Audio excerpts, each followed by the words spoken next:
On a tous des matchs marquants, donc des matchs qui nous ont laissé une empreinte indélébile dans notre mémoire. Ça peut être lié à notre mémoire de supporter, ou à notre affectif par rapport à un joueur, une performance collective ou individuelle, ou un résultat marquant. C'est ce genre de match où on se souvient avec qui on était ce jour-là, ce qu'on faisait le jour même, et même parfois la météo de ce jour-là. Peu importe la compétition, le football nous fera toujours vibrer. Aujourd'hui, nous allons nous pencher sur les matchs de la Coupe du Monde et sur deux d'entre eux. Et on va se demander si c'est pas finalement les deux matchs les plus mythiques de l'histoire de la Coupe du Monde.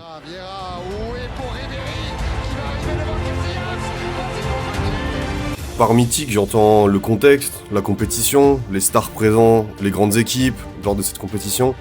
Et pour commencer, on peut dire que 1970, c'est quand même du sacré morceau sur le papier en termes de niveau collectif et individuel.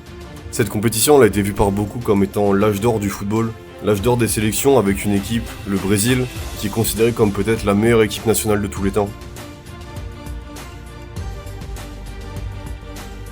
Bien entendu, qui dit Coupe du Monde dit Allemagne, et l'Allemagne de 1970 n'est pas en reste avec des joueurs exceptionnels comme encore Franz Beckenbauer ou le serial buteur, futur lauréat du Ballon d'Or, Gerd Müller.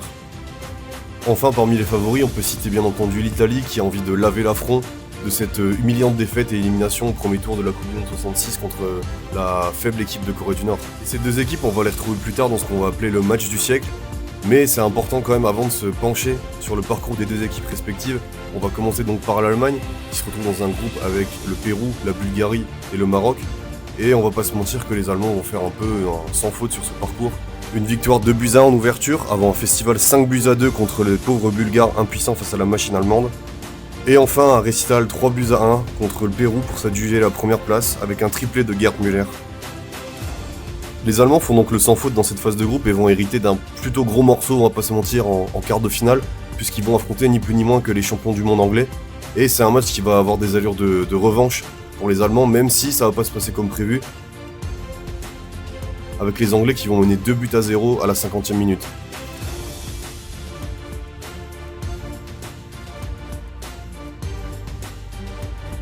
Les Allemands vont réagir avec l'inévitable Franz Beckenbauer, qui va réduire le score à 2-1.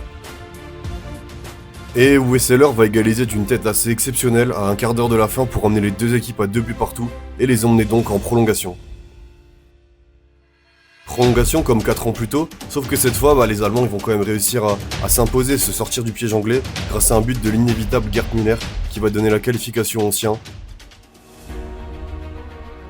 Les Allemands sont donc qualifiés pour les demi-finales et maintenant les Italiens, leur parcours on va dire qu'il est beaucoup moins passionnant, un seul but en phase de groupe sur une victoire 1-0 contre la Suède, sinon 2-0, assez pauvre.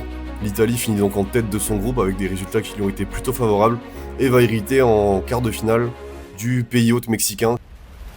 Et quand le Mexicain González ouvre le score à la 13e minute, on se dit que ça va être un match très compliqué pour les Italiens, mais par chance ils vont égaliser rapidement grâce à un but contre son camp du pauvre Guzman.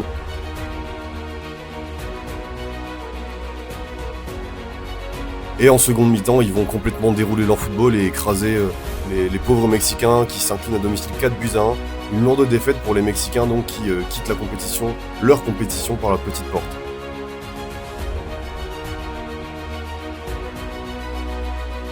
Nous y sommes donc.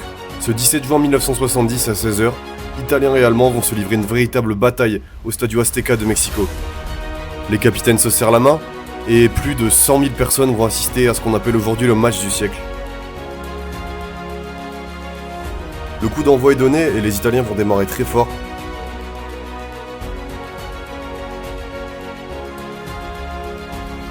Avec un but à la 8e minute de Roberto Bonesigna. Et en plein âge d'or du Catenaccio, les Italiens qui ouvrent le score très tôt, on peut se dire qu'ils vont mettre le bus. Et effectivement, ils vont verrouiller leur défense et compter sur un grand Enrico Albertosi pour maintenir l'écart. Les Allemands vont multiplier les actions.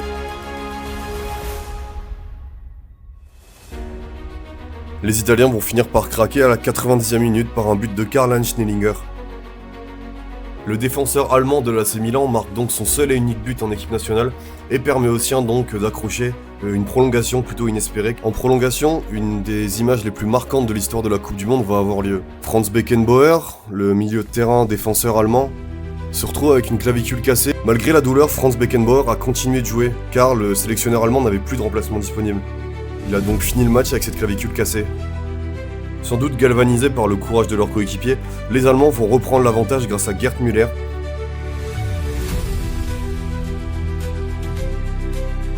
Avant de se faire égaliser plutôt rapidement, 4 minutes plus tard à la 98e minute, par Tarcisio Burnic. Les Italiens vont même passer devant à la 104e minute, avec un but donc du meilleur buteur de l'histoire de la sélection, Luigi Riva. Une frappe croisée du gauche qui se loge dans le petit filet de Sepp Maier qui ne peut rien faire face à cette frappe redoutable de l'attaquant. À la mi-temps de cette prolongation, les corps souffrent.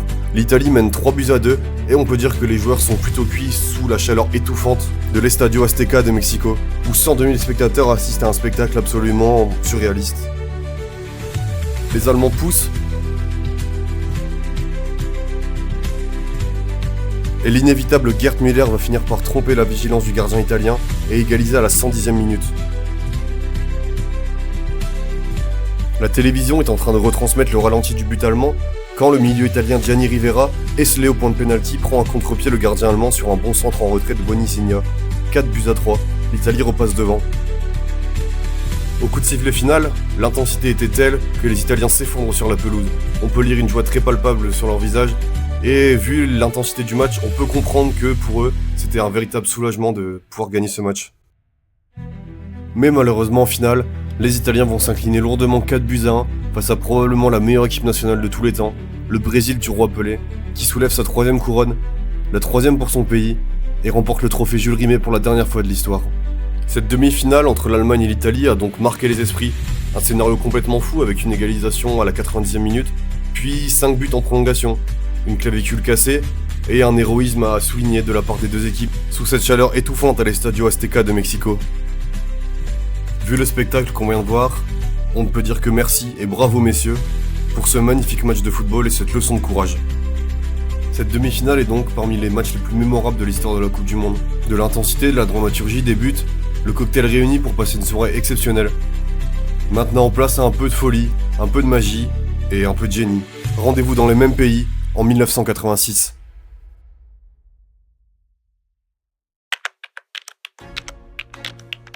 « 1986, le mondial est de retour sur le sol mexicain après un désistement de la Colombie, faute de moyens pour construire les infrastructures.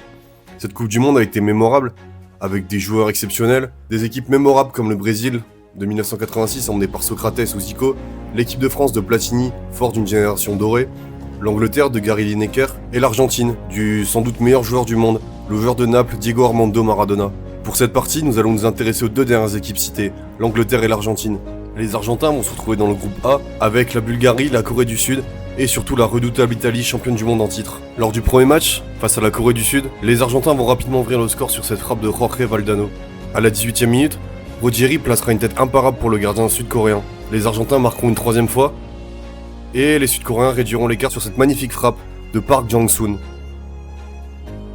Dans un match décisif pour la première place, Italiens et Argentins se livrent une véritable bataille et les Italiens vont rapidement ouvrir le score à la 6e minute sur un penalty d'Alessandro Altobelli.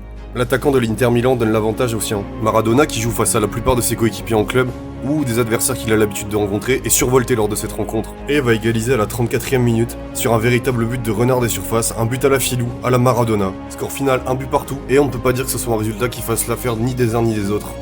Lors du troisième match face à la Bulgarie, les Argentins vont profiter d'une erreur du défenseur bulgare pour ouvrir le score sur cette tête imparable de Jorge Valdano. Et à peu près un quart d'heure de la fin, Jorge Boruchaga place une tête imparable qui crucifie les Bulgares. Les Argentins finissent par s'imposer 2-0 et grâce à un goal average supérieur, finissent en tête du groupe.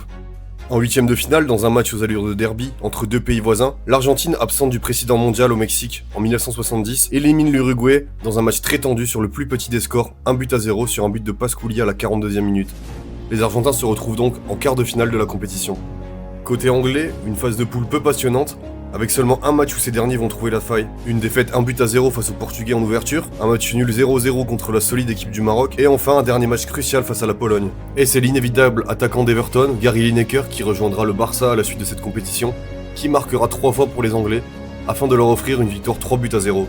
3 buts de renard des surfaces, et une victoire 3-0 pour les Anglais, qui vont se qualifier à la deuxième place du groupe, derrière la surprenante équipe du Maroc qui finit en tête. En huitième de finale, l'Angleterre écarte le Paraguay qui disputait là son tout premier match à élimination directe en phase finale de Coupe du Monde. Gary Lineker, intenable, claque encore un doublé pour une victoire nette 3-0 des Anglais face aux Paraguayens. Le 22 juin 1986, Argentins et Anglais s'affrontent dans une rencontre marquée par de la tension politique entre les deux pays, liée seulement après la fin de la guerre des Malouines 4 ans auparavant. Un joueur va survoler les débats et apparaître aux yeux du monde comme une véritable superstar. Diego Armando Maradona va marquer un doublé mythique. Tout d'abord, un but de la main controversé, qu'il appellera plus tard la main de Dieu, qui donne l'avantage aux Argentins à la 51e minute. Ensuite, le génie, tout simplement. Et quoi de mieux que d'entendre les magnifiques commentaires pleins d'émotions du journaliste argentin et commentateur Victor Hugo Morales.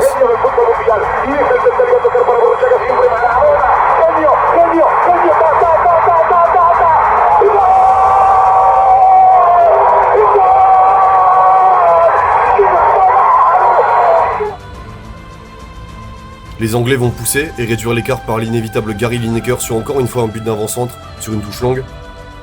Mais ça ne suffira pas, et les Argentins vont tenir jusqu'au bout et vont s'imposer 2-1 pour se qualifier en demi-finale de la Coupe du Monde. Un but de la main et un but où il dribble toute la défense. Diego Armando Maradona est entré en ce 22 juin dans la légende de la Coupe du Monde et du football. Un nouveau festival de Maradona, en demi-finale face à la Belgique, permet aux Argentins de s'imposer 2-0 sur un doublé de leur magicien. En finale, les Argentins vont mener 2-0 à la 56e minute, avant de se faire égaliser à 2 buts partout à la 81e minute sur un but de Rudy Voller.